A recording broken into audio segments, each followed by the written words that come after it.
దేవుని నామానికి స్తోత్రములు. ఈ ఉదయకాల సమయంలో మీ అందరికీ కూడా నా హృదయపూర్వకమైనటువంటి వందనాలు తెలియజేస్తున్నానండి. ఈ దినము దేవుడు మీతో మాట్లాడుతున్నటువంటి మాట హెబ్రీయులకు రాసిన పత్రిక 13వ అధ్యాయము 8వ వచనంలో వాక్యం ఈ రీతిగా ఉంది. యేసుక్రీస్తు నిన్న నేడు ఒకటే రీతిగా ఉన్నాడు. అవును, యుగ యుగములకును ఒకటే రీతిగా ఉండును. యుగ యుగములు తరతరములు కూడా ఆయన ఒకటే రీతిగా ఉంటాడు. మారని దేవుడు, మార్పు లేని దేవుడైన, సర్వ శరీరులకు దేవుడైన, ఆదియు అంత్యమునై ఉన్నవాడు, మొదటివాడును కడపటివాడునై ఉంటూ ఉన్నాడు. ఆయన ఒక్కటే దేవుడు. దేవుని బిడ్డలారా, యుగ యుగములకు ఒకటే రీతిగా ఉండును. ఆయనే ఈ దినమున మీతో మాట్లాడుతూ ఉన్నాడు. హెబ్రీయులకు రాసిన పత్రిక 13వ అధ్యాయము 5వ వచనంలో వాక్యం ఈ రీతిగా ఉంది. ధనాపేక్ష లేని వారై మీకు కలిగిన వాటితో తృప్తి పొందియుండుడి. ఏమండి? ధనాపేక్ష లేని వారై మీకు కలిగిన దానితో మీరు తృప్తి కలిగినటువంటి వారిగా ఉన్నట్లయితే, లేక తృప్తి పొందినటువంటి వారిగా మీరు ఉన్నట్లయితే మీ జీవితంలో దేవుని కార్యము జరుగుతుంది. మాకు ఇది లేదు, మాకు ఇది జరగలేదు అని ఎందుకు ఆశ్చర్యపడుతూ ఉన్నారు? యుగ యుగములు ఒక్కటే రీతిగా ఉంటూ ఉన్నాడు మన దేవుడు. ఆదియు అంతమునై ఉన్నాడు మన దేవుడు. మొదటివాడును కడపటివాడునై ఉంటూ ఉన్నాడు మన దేవుడు. దేవుని బిడ్డలారా, ఆయన మాట్లాడుతున్నటువంటి మాట రోమీయులకు రాసిన పత్రిక 8వ అధ్యాయము 34వ వచనము. దేవుని కుడిపార్శ్వమున ఉన్నవాడును మన కొరకు విజ్ఞాపనము కూడా చేయువాడును ఆయనే.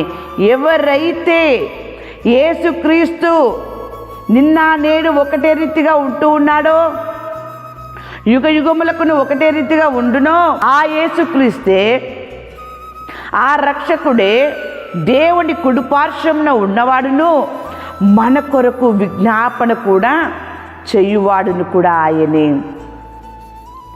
ధనాపేక్ష లేని వారై మీకు కలిగిన వాటితో మీరు తృప్తి కలిగి ఉండండి. మీ కొరకు యేసు విజ్ఞాపనం చేస్తూ ఉన్నాడు. ఏది కావాలో ఆయనకు తెలుసు. మీకు ఏది అవసరమో ఆయనకు తెలుసు. ఏ సమయమున మీకు ఏది అనుగ్రహింపజేయాలో ఆయనకు తెలుసు. అధైర్యపడకండి. ఈ మాటలు వింటున్నటువంటి మీరు ధైర్యము కలిగి, విశ్వాసం కలిగి ఉండండి. దేవుని బిడ్డలారా, మీ జీవితంలో దేవుని కార్యాన్ని మీరు చూస్తారు. దేవుని వాక్యం సెలవిస్తూ ఉంది కదా. ఇక్కడ హెబ్రీయులకు రాసిన పత్రిక 7వ అధ్యాయము 25వ వచనములో, ఈయన తన ద్వారా దేవుని యొద్దకు వచ్చువారి పక్షమున, ఈయన అనగా ఎవరు? యేసుక్రీస్తు. యేసుక్రీస్తు అంటే ఎవరు? రక్షకుడు, అందరినీ రక్షించేవాడు, అందరి పాపముల నిమిత్తమై. దేవుని బిడ్డలారా, ఆయన బలి అయినటువంటి గొర్రెగా మారుతూ ఉన్నాడు. అంతేకాదు, ఆయన మీ కొరకు విజ్ఞాపనము చేయుచున్నాడు. ఆయనే యుగ యుగములకును ఒకటే రీతిగా ఉండును. మారని దేవుడు, మార్పు లేని దేవుడు నీతో ఈ ఉదయకాల సమయంలో మాట్లాడుతూ ఉండగా, నీవు ఎలాంటి పరిస్థితిలో ఉన్నప్పటికీ అధైర్యపడకు. ఎలాంటి సమస్యల్లో నువ్వు ఉన్నప్పటికీ నువ్వు భయపడకు. ఎలాంటి శోధనలో నువ్వు ఉన్నప్పటికీ నువ్వు దిగులు పడకు. దేవుడు నిన్ను రక్షిస్తాడు. దేవుడు నీకు విజయమునిస్తాడు. దేవుడు నిన్ను విడిపిస్తాడు. దేవుడు నీకు తోడై ఉంటాడు. దేవుని బిడ్డలారా, ఈ మాటలు వింటున్న నీవు ధైర్యం కలిగి ఉండు. ఎందుకంటే యేసు నీ కొరకు విజ్ఞాపనము చేయుచున్నాడు. వాక్యం అదే సెలవిస్తూ ఉంది.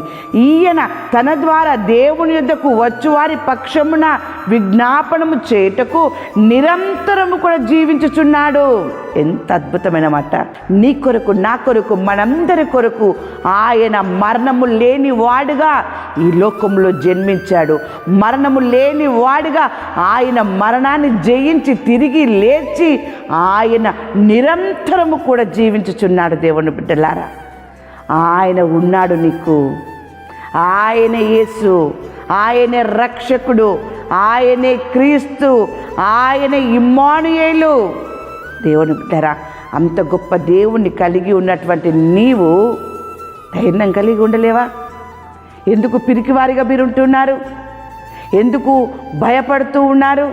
మీ పక్షమున దేవుడు ఉన్నాడు. మీ పక్షమున యేసు ఉన్నాడు. మీ పక్షమున యేసు విజ్ఞాపన చేస్తూ ఉన్నాడు.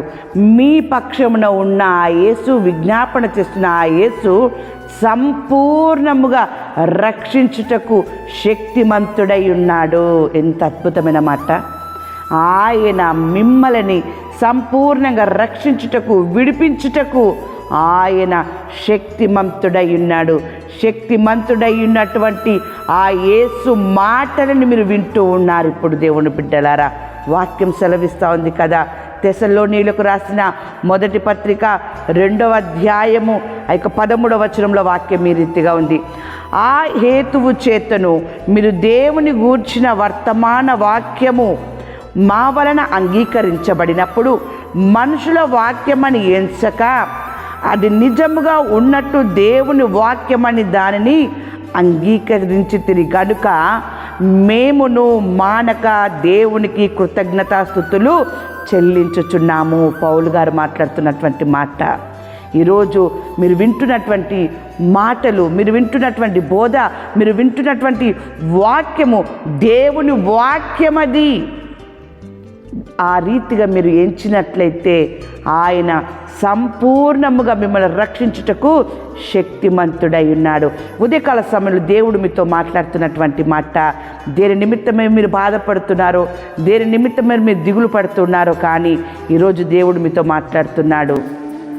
హగ్గై గ్రంథము 2వ అధ్యాయము 19వ వచనము వాక్యం ఈ రీతిగా ఉంది. అయితే ఇది మొదలుకొని నేను మిమ్మును ఆశీర్వదించెదను. ఎంత అద్భుతమైనటువంటి మాట అండి! యుగ యుగములకును ఒకటే రీతిగా ఉన్నటువంటి ఆ దేవుడు ఈ దినమున మీతో మాట్లాడుతున్నటువంటి మాట, ఇది మొదలుకొని మిమ్మును ఆశీర్వదించేదని అంటున్నాడు. దేవుడు మిమ్మల్ని ఆశీర్వదిస్తాడట. అధైర్యపడకండి, ధైర్యం కలిగి ఉండండి దేవుని బిడ్డలారా. ఆయన మిమ్మల్ని, మీ కుటుంబాన్ని నిండారుగా ఆశీర్వదించునుగాక. ఆమేన్.